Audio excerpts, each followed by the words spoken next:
Sizlarga tabiiy qoshlar kerakmi? Unda meni qabulimga yozilinglar. Nimagaligini men sizlarga hozir tushuntirib o'taman. Kamerani olib keling yaqinroq. Bu qizimizni ko'ryapsizlarmi? Qoshini qanaqa darajada chiroyliligini, ranglari qop-qora, qoshlariga moslab pigmentni tayyorladim. Bilasizlar, men o'zim qosh rastushovka bo'yicha professionalman va koloristika bo'yicha ham professionalman. Meni chizilgan ishlarim 5 kundan keyin ko'richqalari to'kiladi. To'kilgandan keyin tenivoy effekt beradi. Bu effekt qanaqa ko'rinishda ko'rsatib o'tadi.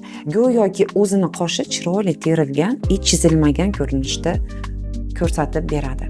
Hammalaringga aytib o'taman, dumlaringni slishkom uzun qilib chizdirmanglar. Ya'niki qoshda dumini uzun chizdirish modada emas. Asablaringga tegib qolsa, masalan, kaltaroq qilmoqchi bo'lsalaring, faqat lazer udaleniyasi bilan o'chirishga to'g'ri keladi.